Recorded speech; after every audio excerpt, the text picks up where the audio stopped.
मानवी गरजा भागवण्यासाठी व्यवसाय. आज आपण व्यवसाय, व्याख्या, वैशिष्ट्ये, व्याप्ती या विषयावर बोलणार आहोत. व्यवसाय म्हणजे काय? मानवी गरजा भागवण्यासाठी संपत्ती मिळवणे आणि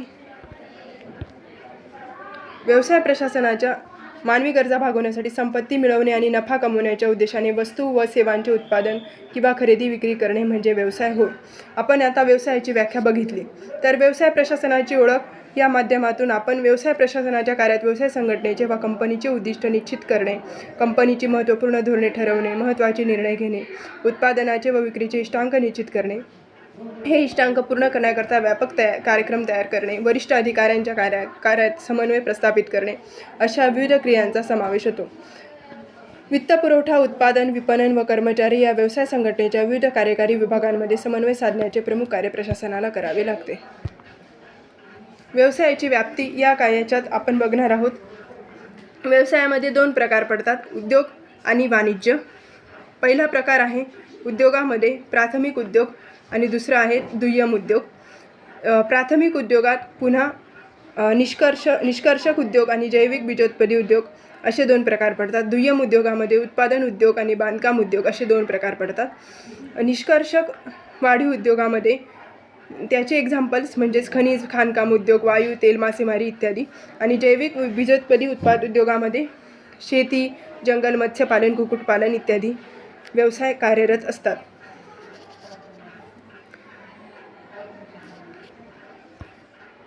व्यवसायाचे उद्देशामध्ये ऑब्जेक्टिव्ह ऑफ बिझनेस या टॉपिकमध्ये व्यवसायाचे आर्थिक उद्देश आणि व्यवसायाचे सामाजिक उद्देश महत्त्वाचे असतात.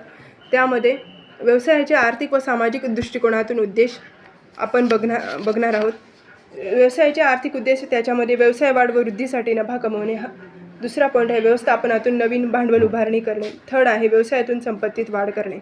व्यवसाय प्रशासनात वाणिज्य, अर्थसंकल्पना, व्यापार व व्यापारपूरक साधने ही सुद्धा महत्त्वाची असतात. वाणिज्य याचा अर्थ आपण बघलो, वस्तू उपभोक्त्यापर्यंत पोहोचवण्यासाठी कराव्या लागणाऱ्या मानवी कार्यांशी निगडीत असलेले वाणिज्य हे सामाजिक शास्त्र आहे.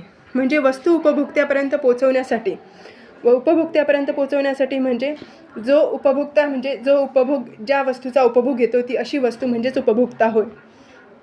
पोहोचवण्यासाठी कराव्या लागणाऱ्या मानवी कार्याशी निगडीत असलेले वाणिज्य हे सामाजिक शास्त्र आहे. औद्योगिक विश्वातील वस्तू किंवा सेवांची देवाणघेवाण सुसंघटितपणे पार पाडणारी यंत्रणा म्हणजे वाणिज्य होय. ही व्याख्या जेम्स स्टीफन्स यांनी केलेली आहे. वाणिज्यामध्ये 2 प्रकार पडतात, व्यापार सहाय्यक सेवा व साधने. व्यापारामध्ये स्वदेशी व्यापार आणि विदेशी व्यापार असे 2 प्रकार पडतात. स्वदेशी व्यापारामध्ये पुन्हा घाऊक व्यापार आणि किरकोळ व्यापार असे 2 प्रकार पडतात. विदेशी व्यापारामध्ये आयात व्यापार, निर्यात व्यापार, पुनर्निर्यात व्यापार असे 2 प्रकार पडतात. तर व्यापार सहाय्यक व सेवा साधने या प्रकारामध्ये बँकिंग, वाहतूक, दळणवळण व संज्ञापन साधने, विमा, साठवण, जाहिरात, व्यापारी अभिकर्ते असे प्रकार पडतात. व्यवसाय प्रशासनात आपण आता व्यापाराची व्याख्या बघणार आहोत. व्यापार म्हणजे वस्तूंची खरेदी किंवा वस्तूंची देवाणघेवाण होय. व्यापारामध्ये ही व्याख्या H.L. जोन्स यांनी केलेली आहे. व्यापारामध्ये वस्तूच्या खरेदी विक्रीचा समावेश होतो. H.L. जोन्स यांनी ही व्याख्या केलेली आहे. व्यापाराचे प्रकार. वित्तपुरवठ्याचे मार्ग. वित्तपुरवठ्याच्या मार्गांमध्ये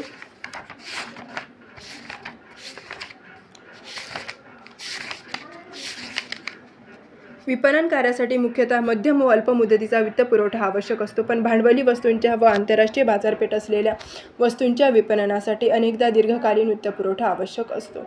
वित्तपुरवठ्याचे मार्ग स्पष्ट करता येतील. पहिला आहे दीर्घकालीन मार्ग, दुसरा आहे मध्यमकालीन मार्ग, तिसरा आहे अल्पकालीन मार्ग. दीर्घकालीन मार्गामध्ये भागभांडवल, सामान्य भाग, अग्रहक्काचे भाग असे प्रकार पडतात.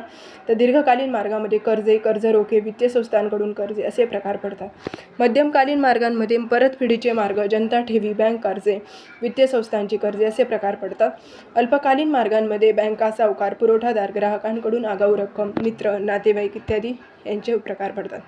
अशा प्रकारे आज आपण व्यवसाय प्रशासनाबद्दल बोलतो. तर जाहिरातीची कार्य, आपण जाहिरातीची कार्य या विषयावर पण बोलणार आहोत. जाहिरातीची कार्य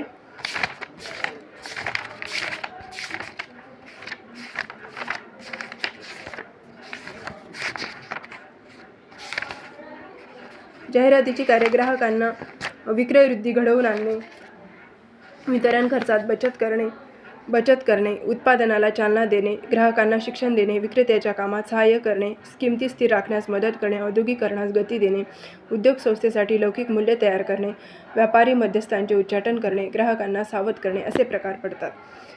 तर विक्रय वृद्धी घडवून आणणे यामध्ये ग्राहकांना वस्तू आणि सेवांच्या वैशिष्ट्यांची माहिती करून देणे आणि ग्राहकांनी त्या वस्तूंचा आणि सेवांचा उपभोग घेतल्यास त्यांचा कसा फायदा होईल हे पटवून देणे हे जाहिरातीचे प्रमुख कार्य आहे. सातत्याने 30 जाहिरात दृष्टिक्षेपात जर येत असेल तर ग्राहक जाहिरातीमधून वस्तू घेण्यास प्रवृत्त होतात आणि जाहिरातीमधून वस्तू खरेदीतून समाधान प्राप्त झाल्यास तीच वस्तू पुन्हा खरेदी करतात.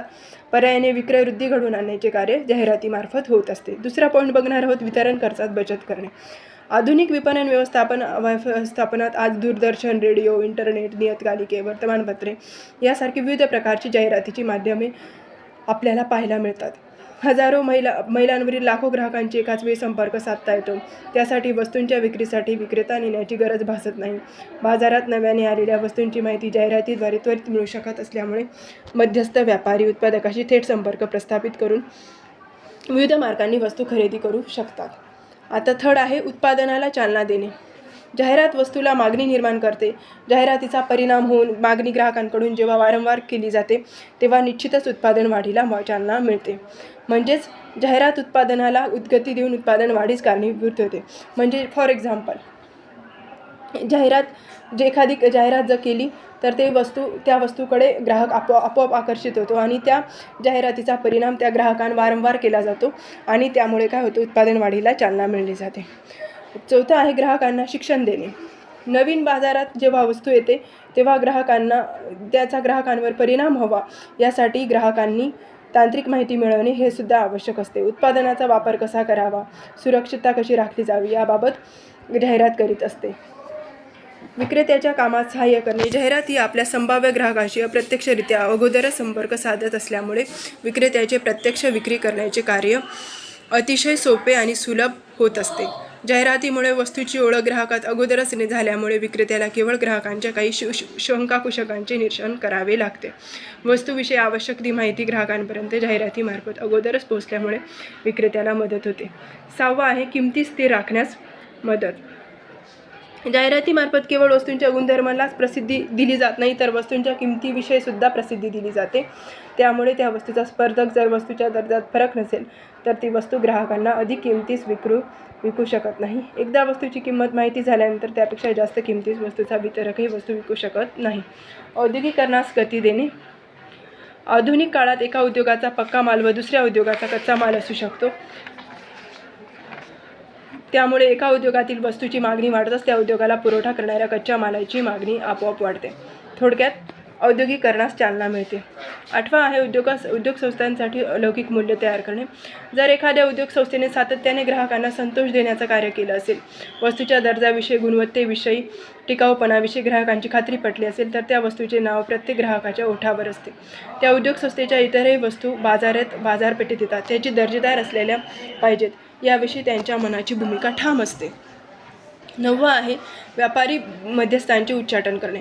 उद्योग संस्थेत ज्या वस्तूंची आवश्यक ती सर्व माहिती ग्राहकांपर्यंत पोहोचवण्याचे महत्त्वाचे कार्य जाहिरात करीत असल्यामुळे ग्राहक त्या वस्तूंच्या विक्रय व्यवस्थेतील मध्यस्थ, दलाल, अडते, एजंट यांना बघून प्रत्यक्ष उत्पादकांकडून वस्तू खरेदी करू शकतात.